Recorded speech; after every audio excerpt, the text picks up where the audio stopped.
The fourth international roundtable on China-Africa Health Cooperation is underway in Botswana's capital.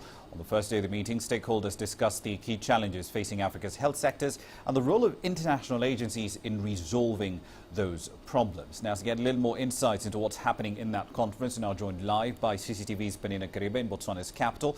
Peninah, good to see you. Give us an update on what was discussed in today's meeting. Well, Rama, this morning's discussion centered mainly on global health commodities provision. How can state agencies, pharmaceutical companies, global health organizations distribute medical commodities to the most rural parts of Africa, to the people who need these commodities the most? Now, they also discussed how China can provide high-quality, low-cost commodities, medical commodities. Now, and what came out of this morning's discussion is it's been quite difficult for Chinese products to be approved, not because of anything else but language barrier. And the World Health Organization saying it's been quite a challenge for Chinese experts to actually fill up the necessary forms required by the World Health Organization in order to have those products approved. But what good news we got out of that this morning is the 7 Chinese products that have already been approved by the World Health Organization. A lot of these are actually anti-malarial drugs, but 3 key Chinese products were discussed this morning. One is what they're calling the Shan ring. Now, this is a product that is used in circumcision, and as you know, Rama,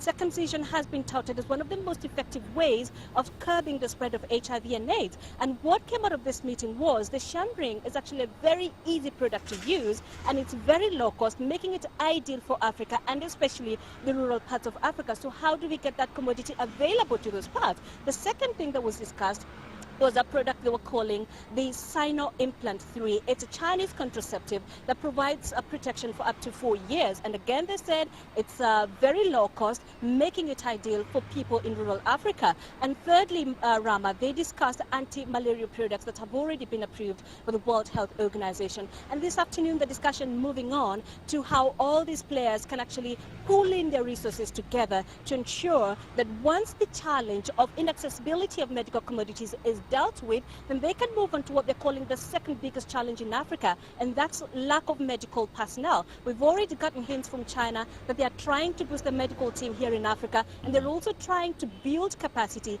by training more African doctors, Rama. So this evening we should be seeing some tangible conclusions out of this 2-day summit. We have a follow-up meeting in Beijing in August, and this is where now everything will be finalized, and they'll set time deadlines within which these solutions should be I should say realized, Rama. Indeed. We'll have to leave it there for the time being. That CCTV's Peninah Karibe from the Botswanan capital, focusing on the China-Africa Roundtable Conference. It's a 4th such event to occur, and it's focusing primarily on low-cost health solutions, especially for the African continent.